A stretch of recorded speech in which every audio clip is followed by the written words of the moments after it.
नमस्कार दोस्तों कई बार हम जिसे अंधविश्वास कहते हैं वो किसी की मजबूरी होती है।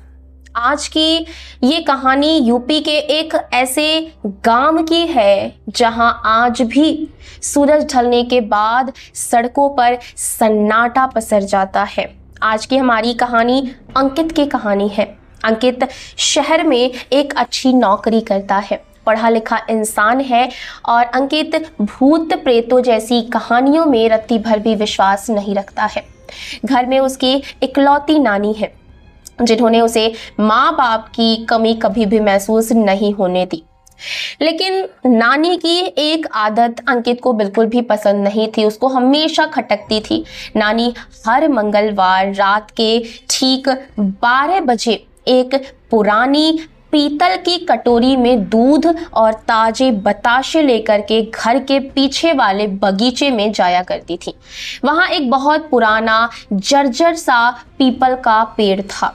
अंकित अक्सर कहा करता था कि नानी क्या रात बेरात बाहर निकलती रहती हो, गिर गिरा गई तो फालतू में काम बढ़ जाएगा।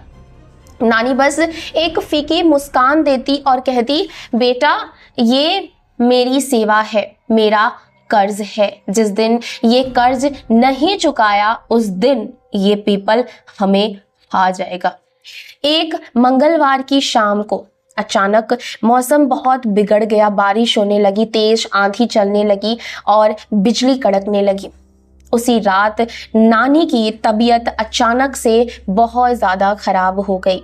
उन्हें इतना तेज बुखार हो गया कि वो बिस्तर से उठ भी नहीं पा रही थी। बुढ़ापे का नतीजा था। लेकिन जैसे ही घड़ी में 11:30 बजे नानी बिल्कुल छटपटाने लगी। उन्होंने अंकित का हाथ पकड़ा।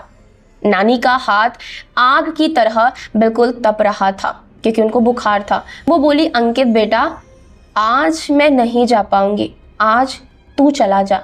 दूध की कटोरी तैयार है, बस उसे पीपल की जड़ के पास रख देना और सुन, चाहे कुछ भी हो जाए पीछे मुड़ कर के मत देखना और ना ही किसी की आवाज का जवाब देना।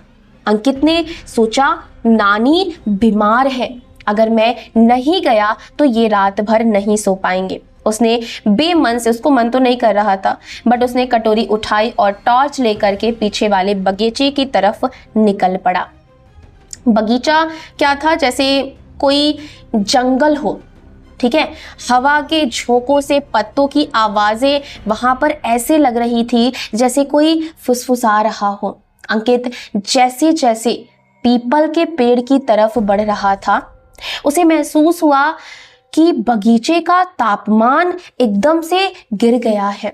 उसे अपनी ही सांसें बहुत तेज सुनाई दे रही थी। अचानक उसे लगा कि उसके पीछे कोई चल रहा है। सूखे पत्तों पर पैर रखने की आवाज आ रही थी, खड़ खड़ खड़। अंकित रुका तो वो आवाज भी रुक गई। उसने टॉर्च घुमाई पर वहां कोई नहीं था। उसने खुद को समझाया, अंकित ये सिर्फ तेरा वहम है और कुछ भी नहीं है। ओके, अपना काम कर और चल। वो पेड़ के पास पहुंचा। टॉर्च की रोशनी पीपल की जड़ों पर पड़ी तो उसने देखा कि वहां पहले से ही कुछ हड्डियां बिखरी हुई पड़ी थी। अंकित का दिल तेजी से धड़कने लगा। उसने कांपते हाथों से दूध की कटोरी जड़ के पास रख दी। जैसे ही वो पलटने लगा उसे लगा अपने कान के पास एक छोटी बच्ची के खिलखिलाने की आवाज सुनाई दी हो। आज बड़े भैया आए हैं। अंकित के रोंगटे खड़े हो गए। उसे नानी की बात याद थी, पीछे मत मुड़ना। वो तेज कदमों से घर की तरफ बढ़ने लगा। तभी अचानक उसे महसूस हुआ कि उसके कंधों पर किसी ने ठंडे बर्फीले हाथ रखे हैं। उसे सड़ने जैसी बदबू वहां से आ रही थी। अंकित ने हिम्मत हारी और पीछे मुड़कर के देखा। टॉर्च की लाइट में उसने जो देखा वो उसे उम्र भर याद रहेगा।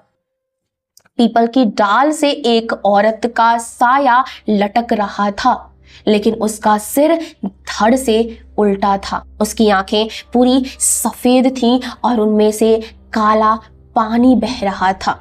वो हाथ फैला करके अंकित की तरफ बढ़ने लगी।